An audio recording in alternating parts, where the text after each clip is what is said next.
Welcome to Hoop Collective Podcast. We talk about the NBA, which we're doing on Thursday evening. Joining me from New York City, rare time at home in the early going of the season, is Tim Bontemps.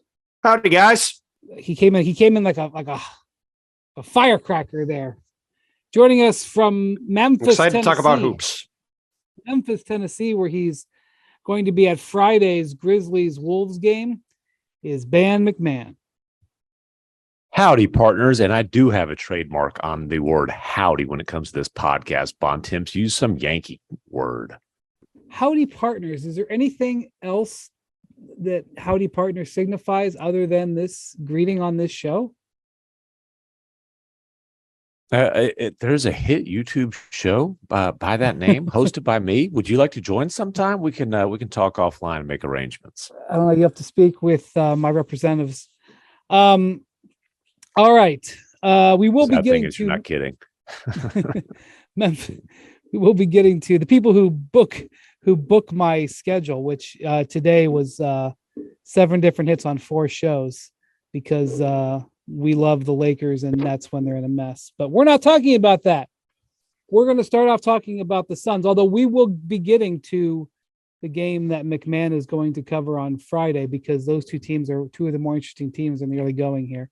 Phoenix Suns. So we're agreeing this is Lakers and Nets free. This whole podcast, yes. No Lakers, no Nets. Right. I think we should institute the ban. I think we should institute the ban permanently going forward, barring change in news. I think that's a little bit irresponsible, but yeah, we're not going to talk about it today. Barring some sort of breaking news that happens, and I did say re-record this. I did say barring change in news. There's news; it's one thing, but I'm just being bad. I sure hope not. The Suns beat the Wolves on Wednesday night. They're now 8-3, and that's in and of itself not that big of a deal. They're one of the best teams in the league, but they've had some drama this year, and recently it's been injuries. So they lost Cam Johnson for 4 to 6 weeks. He had knee surgery earlier this week. Bontemps, you saw the Suns, was it Monday in Philly? Monday night in Philadelphia. Yep. A game they lost. They have had a home heavy schedule early on, and they're on a road trip right now. But Chris Paul is dealing with heel soreness, and he missed the Minnesota game. I know you talked to him after the game. What did he say, and did you believe it? I mean, he was very reticent to speak to me and Dwayne Rankin from the Arizona Republic. Did his best to not speak to us and run away, but we got him to say about 10 words. And the very short version was, it's not a big deal and I'm fine.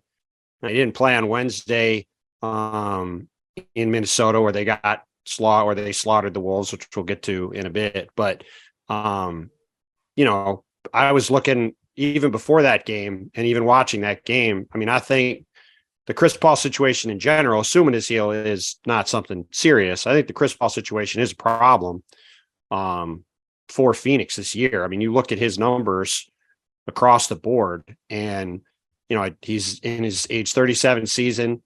His points per game are way down. Under 10 a game for the first time in his career. It's just bounced up a little bit to 11. I mean, he's averaging 11 assists a game, but he's shooting 27% from 3. He's shooting 36% from the field.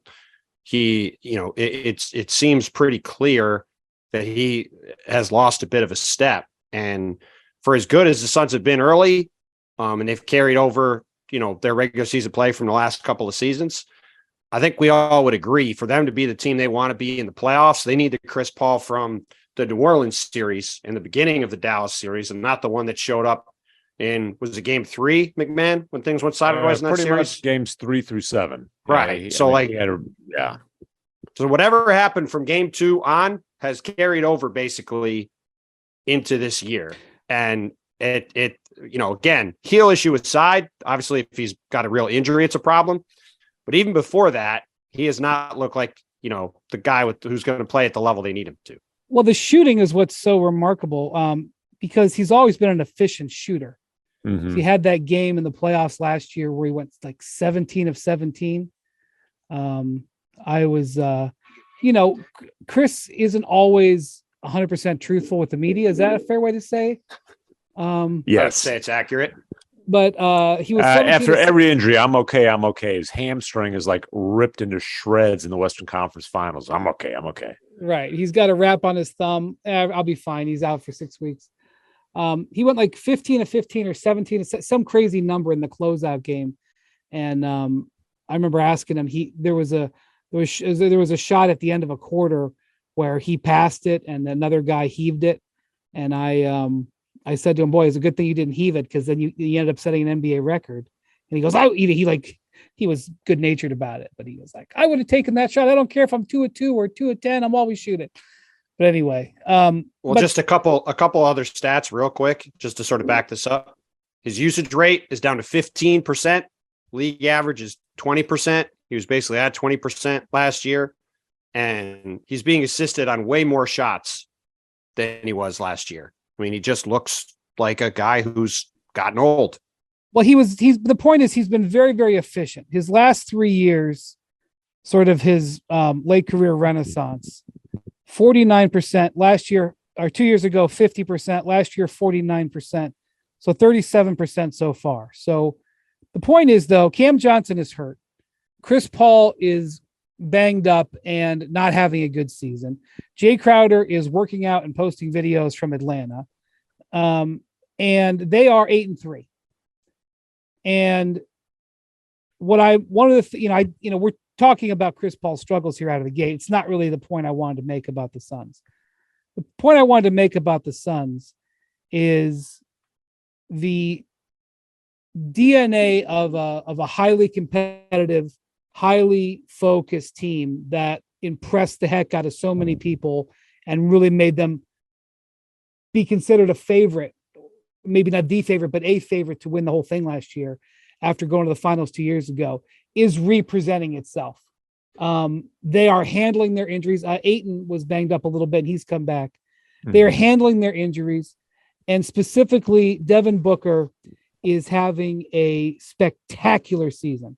He is right now, granted 11 games in, having his best season of his career. He is basically never shot the ball better. We're still early on and the margins are narrow. He's never scored at this level before, although scoring in the whole league is way up. But he's averaging 27.5. He's never shot the three this effectively. He's getting to the line. He's showing great leadership.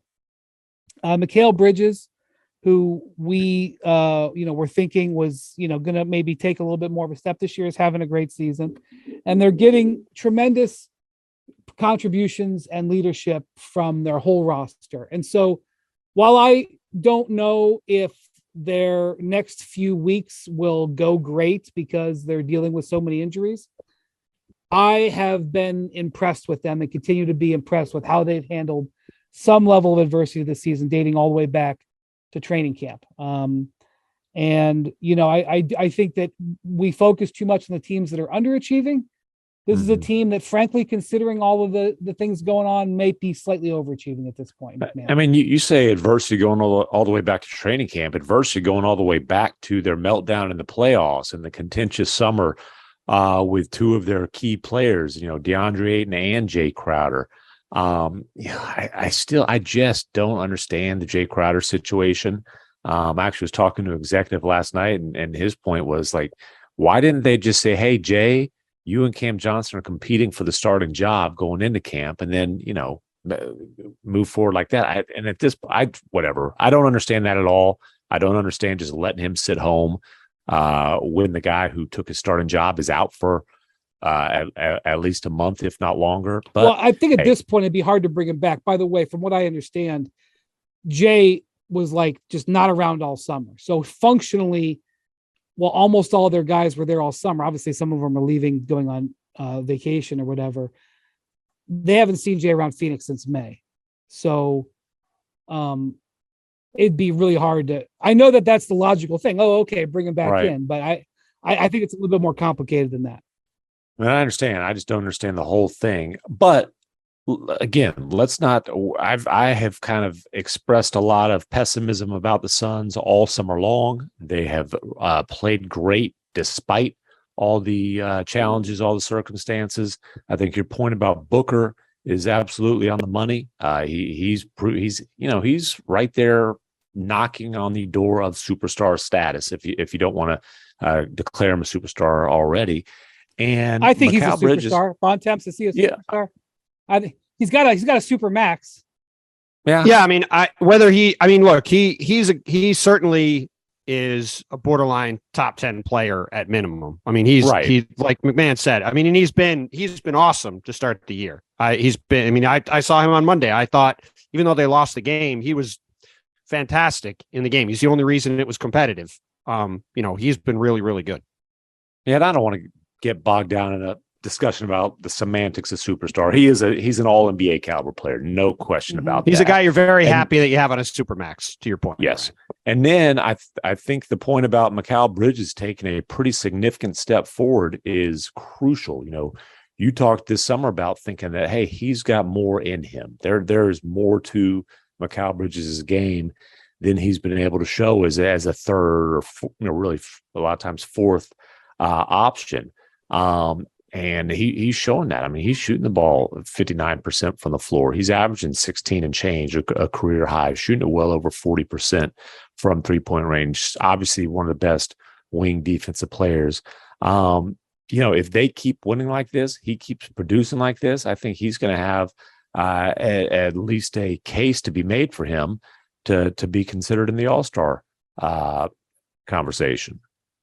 Well, I mean, and the reason I started with the Chris Paul thing is, like, to me, like, no offense to the Suns starting off 8-3 for all the points MacMahon made. I mean, we talked about it in the preseason. You were skeptical about what they'd be able to do this year. While I give them credit for winning these games, I sort of put them in the same phylum that Utah and some of these other teams in the West have been the past couple of years. Well, I don't really care what they're doing in November at this point.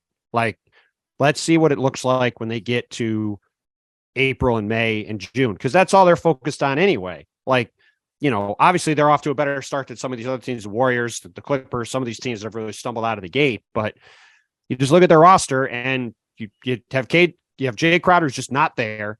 Now you have Cam Johnson who has a knee injury. Chris Paul doesn't look right. The bench is pretty weak. I mean, it's just like Devin Booker is fantastic, and that's why they're 8-3.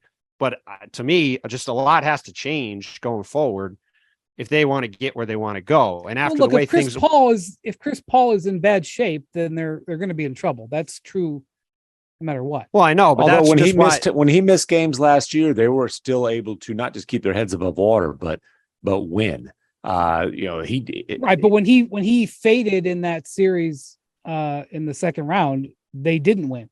Right. Yeah, so they can be a good regular season team. Right. Even if he's not the Chris Paul that we've come to know over the last decade and a half, but they can't be a contender. I think that's fair. Also, I'm just looking. Yeah, sorry. Go ahead, man. No, I was just going to say, this is the kind of analysis that people come to the Hoop Collective for. They want to hear Tim Bontemps, the urine-soaked wet blanket, just smother in his grossness and his gloom and doom. A team that here we are talking about, hey, this team's overachieving, and Bontemps is like, yeah, let me tell you all the things that are jacked up here, though. Well, look, I would probably what people come to the Hoop Collective for us to say that in the last few days, from what I understand, the Suns have picked up their Jay Crowder conversations, and tried to re-engage on some old talks. So I am told. Now, does that mean that they'll find a deal? I mean, obviously they have some impetus to do that. I mean, it was bad news that Cam Johnson got hurt, but good news that he was able to have a surgery where it was a partial removal as opposed to a repair, which would have meant him being out for the year. Mm-hmm. And so that is, I would say that on the injury front, they got good news this week, even though he's out for a long time. And so they're re-engaging and taking a look. The problem is that Jay Crowder is a rental player. Mm-hmm. Jay Crowder is a guy that not every team in the league is going to be interested in. And if you're trading Jay Crowder, a perimeter wing, a 3-and-D player, Ideally, you'd like to get a perimeter 3-and-D player back, and that is hard because the team that is trading for that is what wants the same thing. Hell So yeah! Why would they? If they've got a good one, why would they trade him? It doesn't make any sense. Right. Like you said, for a rental. And to be clear, when you say the Jay Crowder talks, you're talking about talks about trading him, not talks about, hey Jay, we're paying you like $10 million. Can you maybe come here and play some basketball? So you don't think there's any way he's ever in a Suns uniform again? Well, I would never say never. On that front, and I have to say that today is Thursday afternoon. I can't tell you what's going to happen in 3 to 7 to 12 days or what's happening at this very second. But the last time I checked in on it, I was basically told there is no change. There is no effort by the Suns to bring Crowder in. There doesn't seem I've to heard be the same thing for what it's worth. So I think they're looking to trade him. Now, how figuring out that trade, they may, just because they're trying to maybe a little bit more aggressively, knowing that Cam Johnson's out a month to 2, doesn't mean they're going to find a deal. Because like I said, it's going to be complicated. But before we move on, and Bontemps, I know you have one more thing to say about the Suns, but I just want to go back to Bridges real quick. One of the reasons I respect, first off, the guy plays every game. I don't think he's missed a game in like 3 years or something. Has he ever missed a game? I think he's missed a couple. We led the league in games played in 3 of the 4 years he's played in the NBA. His second year, I think so. 1920, he played 73 games, but not every team played the same number of games that year. He may have. I think he's either missed none. He's either missed none or 1 or 2. I'll look it up while you're talking. All right, but so I just admire the way he plays, but he's scoring more points per game. He's scoring 2 more points a game, but he's taking the same amount of shots. So he got there. He's shooting 59% from the field. And by the way, he has shot over 50% from the field the last 3 years.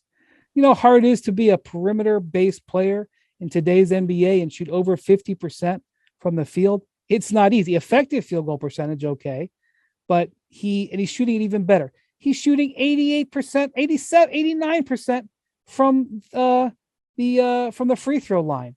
And he's shooting a career high 46% on threes. That means that this guy right now is scraping right along a 50, 40, 90 campaign. Now, granted, we're 11 games in, but you're talking about a guy who is not taking more shots. So he's not saying, well, I got to be more involved, but he's being more productive in addition to being one of the best defensive players in the league. I mean, not only that, he's a 0.0% stress guy. He delivers, plays every game. I mean, obviously, you'd rather have Michael Jordan in his prime if you had a choice, but how could you not love having this guy in your locker room? I mean, and his contributions have been vital for the Suns going forward. So I know that they've got some issues, but looking at Bridges, I'm such an admirer of the way he handles his business. I mean, he's an elite 3-and-D player who is blossoming into being much more than that on the offensive end. He's under a great, the extension number they got him at before, I believe it was last season, extremely team friendly. And the dude never has missed a game. I just looked it up. Has never missed a game. Plays hard every single night.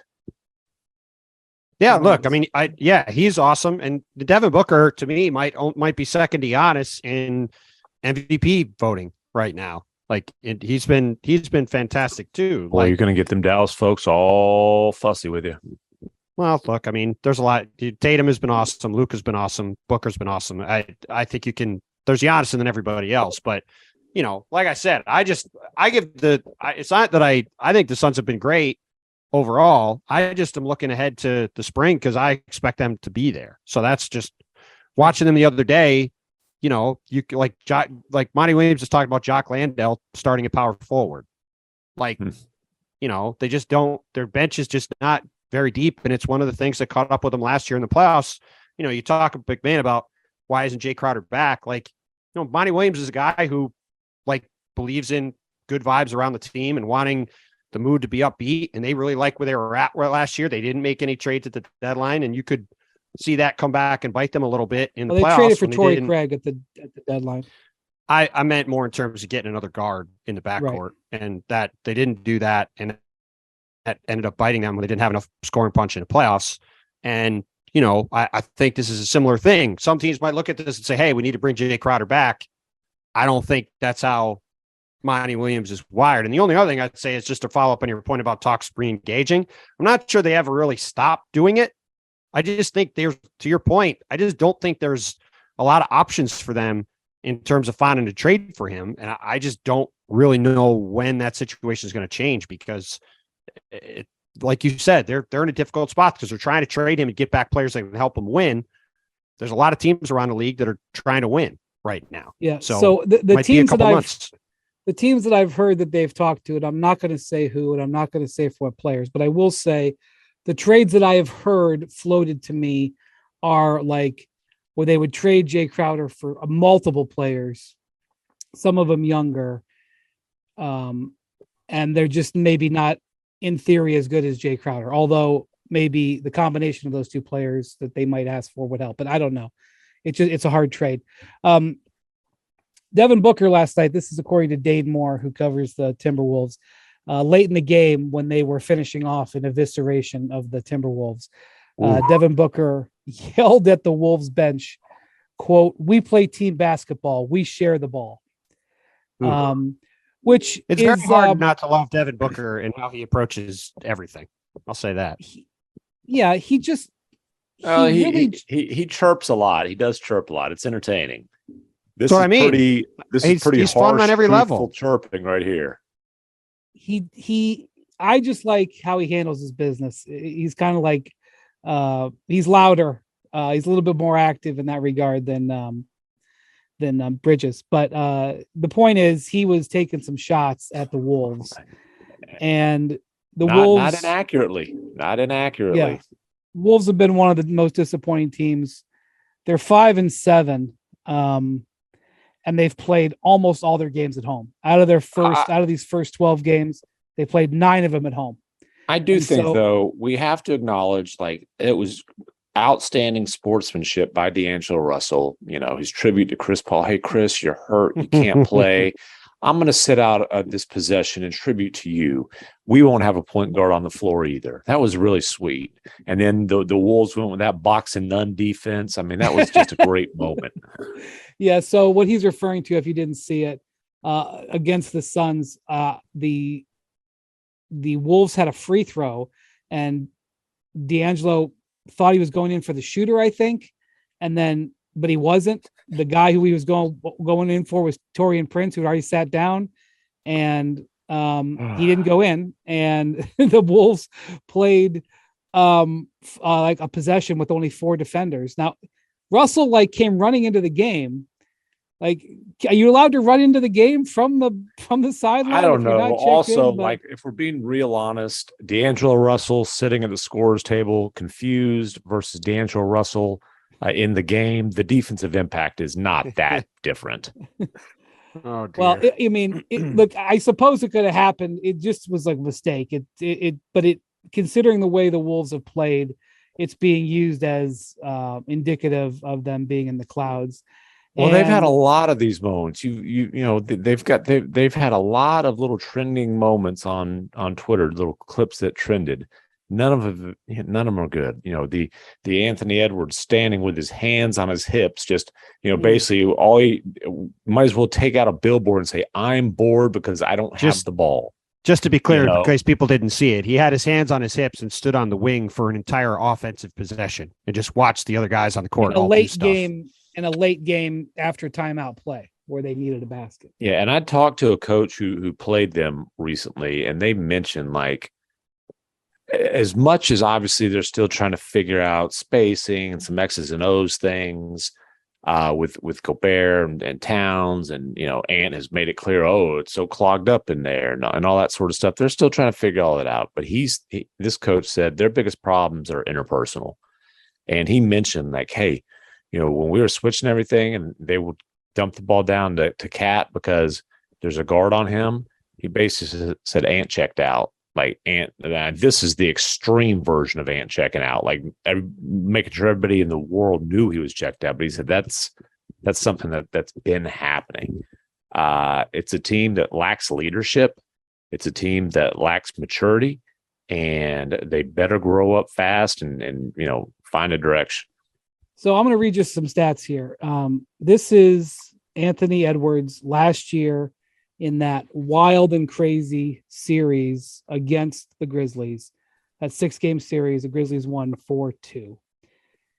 He averaged 38 minutes a game, scored 25 points per game in that series, shot 46% from the field, 40% from three, 82% from the line. And if you watch that series, I wouldn't say he didn't go like shot for shot with Ja Morant, but if you watch those two guys go at each other, it was inspiring. About he guarded him pretty well too. Yeah, well, as well as you can when the guard game is on the line, and he decided to gamble on the high side for a steal and give up an easy layup. Yes, I'm not saying he was perfect, but he took on the challenge pretty well. No, you came out of that playoff series feeling like, man, Anthony Edwards is an ascending potential superstar, like talent. Like, I mean, the guy can score. He competes defensively. Like, there's a lot to love about him. And part of it was personality, like just a fun but competitive personality. And man, the personality this year it ain't fun. So he's a career 77% free throw shooter. I just said that he was over 80%. He's shooting 66%. And I'm not just saying, like, oh my gosh, it's free throw, but I think it's indicative of his focus. We know he's better than a 66% free throw shooter. He does not focused on it. And Bontemps, I'm by the way, I'm right with you, but you've believed that this guy's going to be like one of the league's next superstars. And he's having a good year stats wise. He's averaging 21 points. He's shooting 45%, but he's not playing well. He's not affecting games.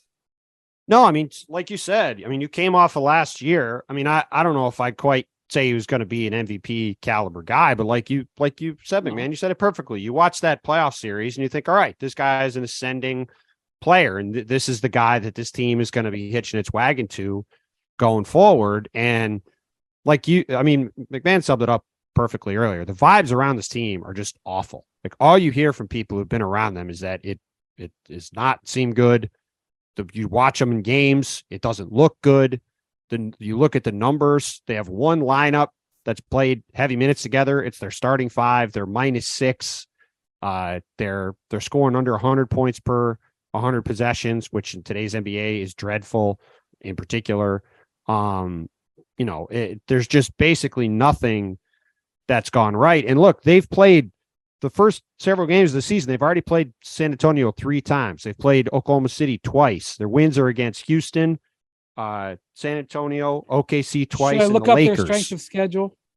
Well, I don't know. I don't look, and their strength of schedule is better than it should twice. be. But okay, so real quick, last week, we did 2 podcasts that one day last week, like recorded one in the morning and then recorded one at night because of Kyrie nonsense. We had this whole thing on the Wolves that day, and like they had the number 1 strength of schedule because basically because the Spurs record was so good and they played them 3 times, and these guys rightfully admonished me for talking about them having number 1 strength of schedule, but so it's an inside joke that has never been out there because that pod got lost to history. So well, now you've explained it. And with Bontemps' god awful trivia question, the worst trivia question in the Hoop Collective history. Well, we got a good one today.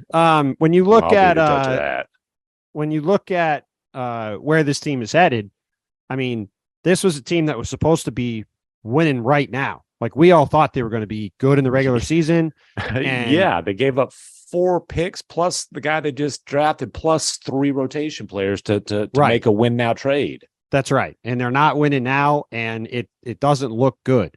And like, to me, if you look at concerning situations around the league, I know everybody's focused on the team in Southern California and the team here in New York City for good reason for being concerning situations. I think there's not a more concerning situation in the league right now. than if you're the Minnesota Timberwolves. And you think about the price they paid to get Rudy Gobert, where they sit right now after a pretty easy start to the season when they should have got off to a good start. And with, it does not really seem like there's a ready-made fix. It's not like I know Rudy's been out with COVID, but it's not like they've had some catastrophic injury situation. You could say, oh yeah, we get everybody back, we're going to be fine. Like their main core guys, their traditional start, the starting five you'd expect to have D'Angelo Russell, Anthony Edwards, Jaden McDaniels, Rudy Gobert, Karl Towns, they've played 152 minutes together. Like that's up near the top of the league in terms of 5-man units. So they've had those guys out there a lot. They've played in 10 games and they've gotten their doors blown off. And that's pretty concerning. Well, and we've talked about, hey, there are some reasons that a slow start's not necessarily surprising, starting with the fact that Cat missed most of all of training camp, most of the preseason because of his, hospitalization. Gobert, they had to really kind of be careful with him coming off of a grueling Eurobasket run to the title game with France. But the other thing that happened was the Ant-Man showed up way heavier than he should be. And, Cat called him out recently for his diet, put Popeyes on blast. Ant says, it's not diet. I was just in the weight room so much. Whatever the case is, they put him on the official roster at 239, which that's a pretty clear way of the organization calling him out. You don't see teams list official weights like that. He says he's down around 230 now, but, I think when you talk about where's that explosiveness, he'll tell you, well, everybody's in the paint. It's clogged up in there, but he's not as explosive as he was. That's part of it. I just think this Gobert trade, this obviously the spacing is something they've got to figure out. The pieces that went out, Ant was hurt by that. I think that's really affected his disposition. When I did the piece on the Wolves in the preseason about just how all in they were on Gobert as an organization, the first 5 or 6 paragraphs of the story were quotes from the holdover players, and all of them were talking about how stunned they were at the trade. And what was the first thing when you asked Ant? What's the first thing he said about the trade? I'm pretty sure it's the same thing he told me. He said, I couldn't believe they traded. I couldn't believe Vando was gone. Jared Vanderbilt was his best friend on that team. Well, that's Patrick one of Beverley the things. Kind of become a mentor. That's one of the things that have kind of been whispered a little bit is that they missed Jared Vanderbilt and Patrick Beverley. Yeah, I mean those guys were good for, and guess what? Vanderbilt's been good for the Jazz. Beverly's helped the Lakers win 2 games. Wait, I said Lakers. Oops. Yeah, the Jazz. Well, we talked about it last Karl week. Towns. No, go ahead. Karl Towns is averaging his fewest points in 5 years, shooting his worst 3-point percentage since he was a rookie, although it's kind of close to his second year. Not rebounding. His rebounding is, his rebounding is slightly down. Down significantly. Playing his normal defense. So I will say this, plenty of time, and the players are saying, just give us time, basically, and it's a reasonable thing. But I'll point this out. We're 5-7. At Memphis Friday night, that's no gimme. Sunday at Cleveland. Next Wednesday at Orlando, which, that's not a walk. They close this road trip at Philly. This is a 5-game road trip where, having a winning record is going to be a big ask. If they have a winning record on this road trip, I'll take my hat off to them. Instead, they may have turned it around. They come back home and then they play the Heat. So this next 6 games are going to test where they are, and they could go the wrong direction if they don't start getting some more traction. And I really think that they need to figure out the point guard position. They need a real, pure run the team type of point guard. Easy for me to say. They should have gotten Conley in the Gobert trade. Everything my understanding you brought that up last week. I mean, whether it's going to happen or not, but they need a leader. It's what you said before. That team is leaderless. And I've thrown out there just to be clear, this is a total like off the top of my head, flap my gums thing, hypothetical. But I threw out there, hey, could you call the Jazz again and maybe get Conley and whatever salary filler and dump D'Angelo Russell there? It's a financial transaction for the Jazz. It's a basketball move for the Timberwolves. I saw the Jazz later that night and realized, like, no, that's not a possibility. I'll just say that. Like, does Danny Ainge have it in him to trade Mike Conley or Jordan Clarkson? Maybe, but not for D'Angelo Russell was what the message was. Okay, fine. But I mean, I'm not talking about, but I mean, just saying. I mean, the answer is yes. The answer is I don't think Danny Ainge is going to be blinded by warm, fuzzy feelings and being the most pleasant surprise in the NBA. Man, both those guys are playing really well. Danny Ainge gets an offer he likes for any player on that team, he will trade them. That is what I will say. But just getting back to Timberwolves, two things. I think they've got to figure out another answer at point guard, and I don't know if that's a possibility during this season. And then I really think after this year, if this thing sputters and it's a disappointing season, I think they need to consider putting, not putting them on the block publicly, but making some calls to figure out, hey, is there a blockbuster to be had for Karl Anthony Towns? Let's not get too far ahead of ourselves. Okay. All right. Well, but to McMahon's point, though, I hope they have Leon Rose's phone number. That's all I'm saying. Look, to McMahon's point, or Gerson Roses, their old buddy Gerson. Yeah. Look, to McMahon's point, this team was built to win today, not tomorrow, not in 2 years. It was built to win now and worry about the rest later. And that's why, to me, this is the number one concern spot in the league. Because they had sky high expectations. They've had a very soft schedule. They're off to a rough start, and they got to figure it out on their own because there's not cavalry coming. And it just looks like a team that's missing leadership. And like, I'm not sure where that's coming from. Number one concern spot in the league that we're allowed to talk about on the podcast today. Well, I just think if you're Minnesota, like for everything they gave up in that trade right now, like the other situations came into the season, nobody expected, the team in Southern California to be good, who was rational looking at it. The Wolves, we thought were going to be really good. Like they were supposed to be a really good team, at least in the regular season. People were like, oh, well, like I thought they're going to be as good or better than the Utah teams in recent years, which were perennial 50-win teams. Right. Yeah, I thought they would win a lot. I didn't know if they were going to be able to do it in the postseason, but I thought they were right. That was the question. It was sort of, to go back to the Phoenix conversation, it was like, all right, Minnesota's going to be good until April, and then let's see how this front line handles playing in the playoffs. And they had an easy early schedule. Right. They should be 8-4. Instead, they're 5-7, and things are going to start getting a lot tougher. All right. Trivia time, Bontemps. Yes. Trivia time. That sound has to make you smile. It's the sound of another sale on Shopify, the all-in-one commerce platform to start, run, and grow your business. Shopify gives entrepreneurs the resources once reserved for big business, so upstarts, startups, and established businesses alike can sell everywhere, synchronize online and in-person sales, and effortlessly stay informed. Scaling your business is a journey of endless possibility. Shopify has the tools and resources that make it easy for any business to succeed, from down the street to around the globe. Reach customers online and across social networks with an ever-growing suite of channel integrations and apps, including Facebook, Instagram, TikTok, Pinterest, and more. Synchronize your online and in-person sales. Gain insights as you grow with detailed reporting of conversion rates, profit margins, and beyond. More than a store, Shopify grows with you. This is Possibility, powered by Shopify. So go to shopify.com/hoop, all lowercase, for a free 14-day trial and get full access to Shopify's entire suite of features. Grow your business with Shopify today. Go to shopify.com/hoop right now. Shopify.com/hoop. Now it's time for Hoop Collective Trivia.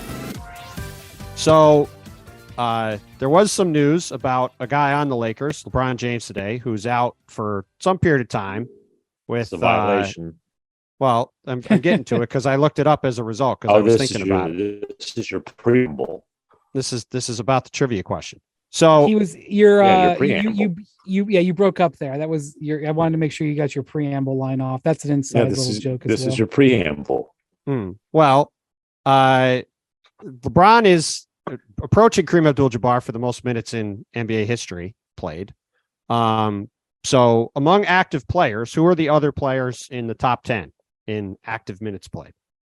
In active minutes played, I'm going to say Chris Paul. These are guys on rosters right now. So Chris Paul. So Melo's not eligible here. Not him, not Dwight Howard, not What about Marcus Aldridge.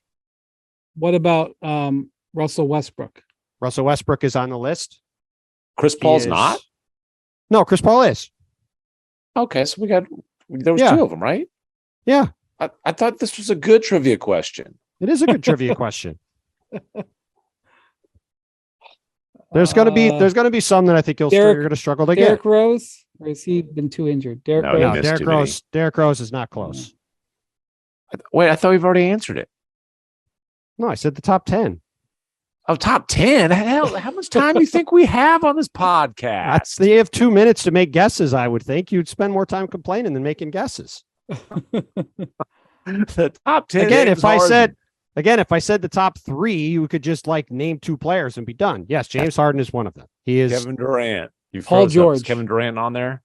Kevin Durant is on there. Paul George is not.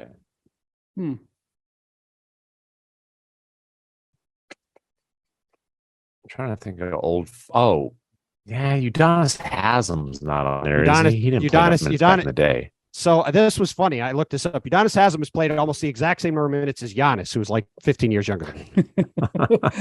Well, Udonis hasn't played much the last 15 years. They're tied for Udonis is down in the 40s. Mike Conley. Jeff Green. Jeff Green is just outside top 10. Mike Conley is either 10th or 11th. I'm checking right now because I have to do it on Basketball Reference. One guy, while I'm looking that up, one guy has not played a game yet. Very prominent player who's an argued about Hall of Fame candidate. Who's slowly working his way back into playing at some point this year. Pat Connaughton. That's a good answer. I lost a Ramoa suitcase on a Pat Connaughton. If you remember that, you're a real pod fan. Every now and then, Arnovitz. I never paid it up, by the way. I never paid it off because I was making a joke. That's a shocker, kind of like the dinner to Bontemps. Well, I did pay for Bontemps dinner. I'm the hook for half of that, but whatever. You didn't. No, you didn't. I did. Is Al Horford on this list, by the way? He is 12th, and Conley is 11th. Oh. Chris Middleton's not the one who's. No. That guy is Andre Iguodala, who hasn't played a game yet this year. I forgot he was on the roster. I don't know if he's working his way back or if he's just sort of hanging out. I don't know. There's 4 guys left, and just tell it to us. Well, the hint, I'll give you one hint before I say who they are. They all either have played or play for the Raptors. Kawhi's not on there, is he? No way. I was going to say he doesn't play enough regular season games. Otto Porter Jr. One of them, another guy who never plays. One of them was traded for Kawhi. Kyle Lowry's one of them. Oh, DeMar DeRozan. Okay. DeMar DeRozan's another one. Yeah. Then there's a guy who's on the Raptors now, who's the one that I don't think you ever would have gotten, which is Thaddeus Young. Jamal. And then the guy that Jamal McGlure. And then the guy that started the whole Raptors resurgence when he got traded was Rudy Gay. He's the other one. Oh my god. Rudy Gay. Rudy Gay. Rudy Gay was more than 2 years older than his head coach. I knew you'd rip through 5 or 6 of them were it was like Chris, Russell Westbrook, Kevin Durant, but there were a couple in there that I thought would be Rudy Gay is a former Grizzly, and that's the team we're going to talk about before we go. There you go. Wonderfully done job. So it was now everybody's talking about the Grizzlies and Desmond Bane and Ja Morant as one of the best backcourts, or if the best backcourt in the league. That's in vogue now, but we were talking about it a year ago. Well, and by everybody, primarily Ja Morant. To anybody who listened, let in the locker room last night, they got hairy, man. It was a very strange game against the Spurs where they almost blew it in the last minute of overtime. But Ja, boy, I mean, both him and Bane lit it up, both over 30 again. top two, not two, top two, not two. He's and I asked Bane, I said, so top two, not two, huh? He goes, what you think? Well, hey, I'll ask the questions here, but they've got a case. They're building the case. Bane, I will give him credit, did say, you know what? We got to prove it in May and June before we get, too high on that. But they feel like they're the most talented backcourt in the league, and they've got a right to feel that way, I think. By the way, two great guys too, as far by all accounts, right? Des Bane and Ja Morant. Yeah. So, great, like teammates, positive, guys in the locker room. I mean, what a great locker room. Steven Adams. Oh, it's fun. It's fun. It's a fun locker room. It's a fun team. All right, listen to these stats for Des Bane. 25 points a game, 5 rebounds a game, 5 assists a game for Des Bane. How about that? That's not a bad number right there. He's shooting 46% on 9 3-point attempts per game. That's no joke.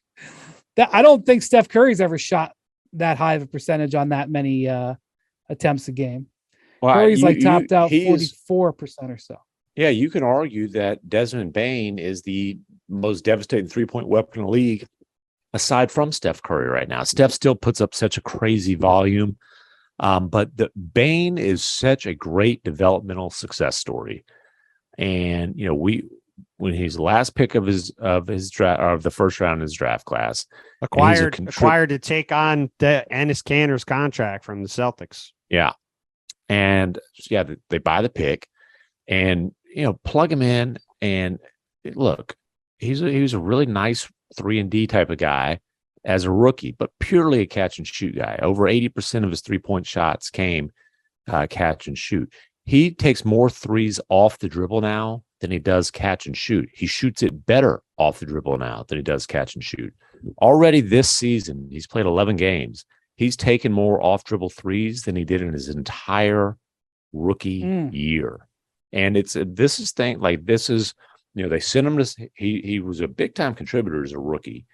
They still send him to summer league, which is unusual. And they say, hey, you're playing point guard in the summer. That's not your position, but we want you working on those skills.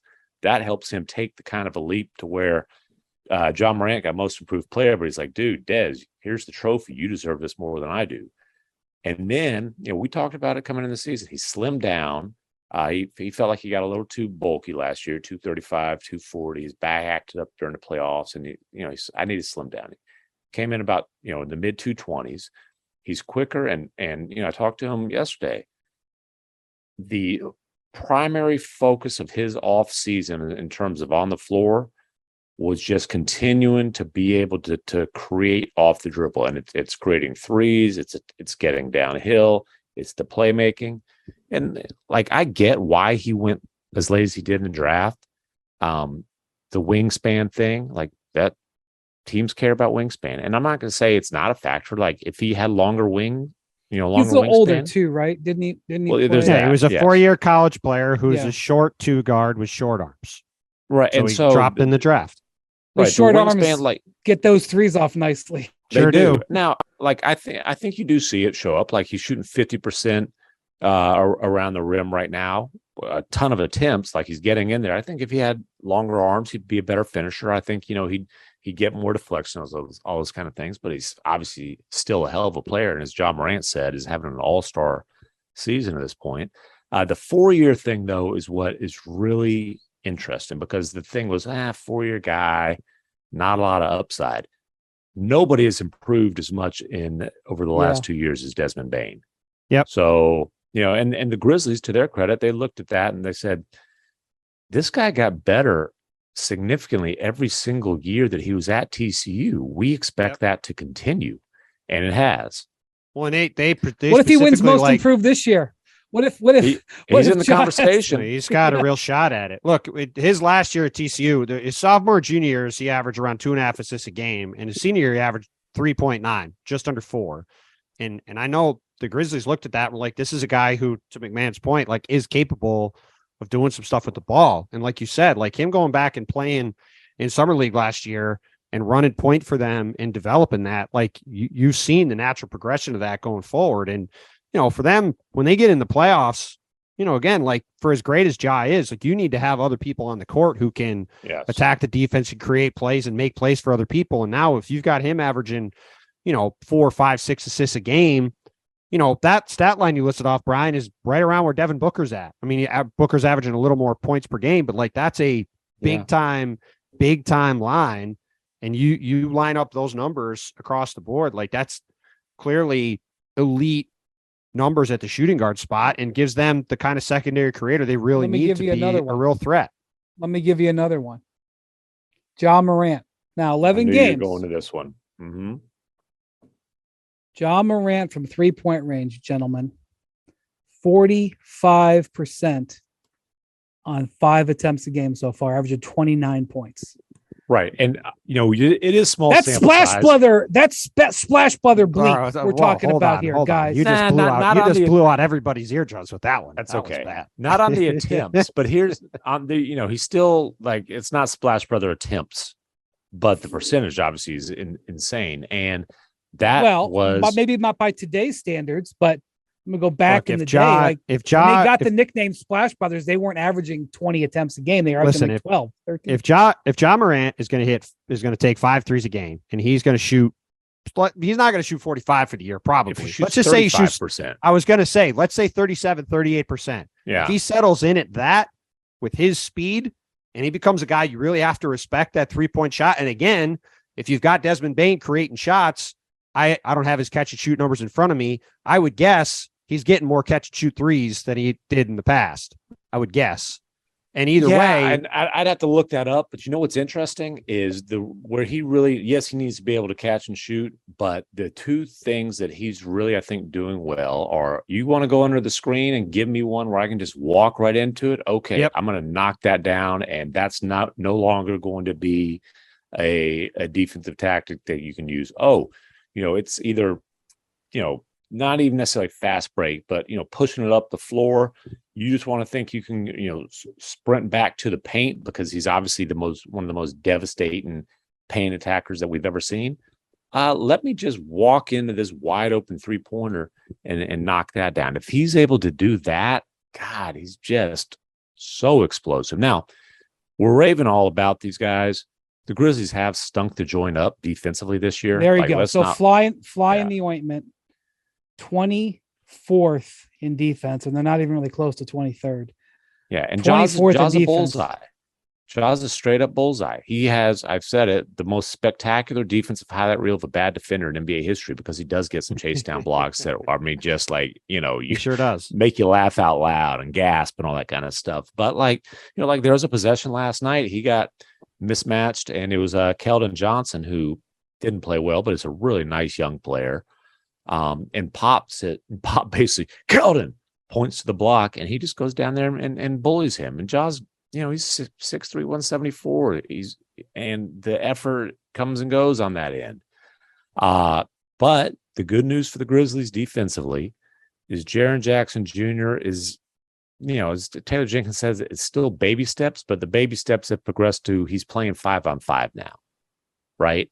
He'll be back at some. I don't have an exact date. I'm not sure that if they even have a target date in mind, but it's sooner than later. And they need Jaren Jackson Jr. to be that just mistake erasing, flying all over the place, dominant defensive player that he was last year when he was a legit defensive player of the year candidate. Yeah, I feel like they've missed him and Kyle Anderson a lot this year. I mean, Kyle Anderson has his issues at the other end in terms of shooting, but he's a really smart, solid, stable player at both ends. And, you talk about defensive numbers. I think, that's been a loss. But again, if Jaren comes back and is healthy, him playing instead of Santi Aldama, who's had a nice run filling in for him, that's certainly going to change some things at that end of the court. So last season, the Grizzlies were a bottom 5 defensive team for the first 6 or 8 weeks of the season. Jaren Jackson was working his way back from off-season knee surgery, and it took him a while to become more of a force.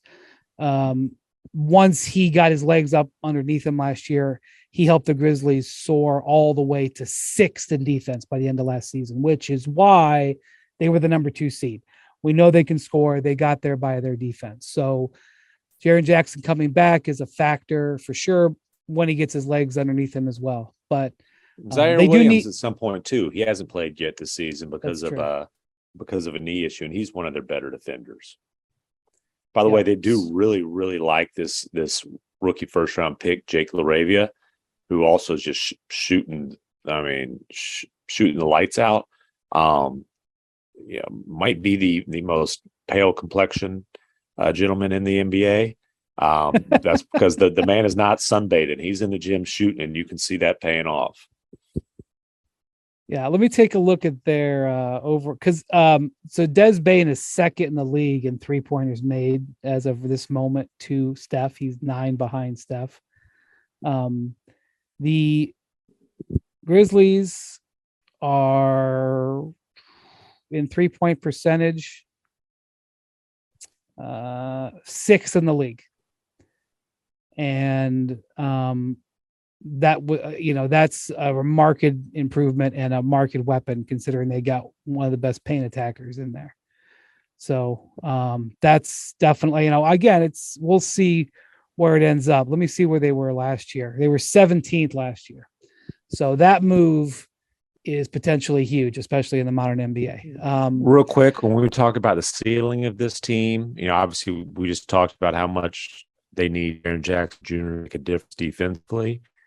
If he needs to refine his shooting stroke too. It was really rough last year. Pretty much missed the whole year before that. If he can get back to shooting it like he did Ja's rookie year, then they really got something cooking. Yeah, these are the field goal percentages for Jaren Jackson in his career.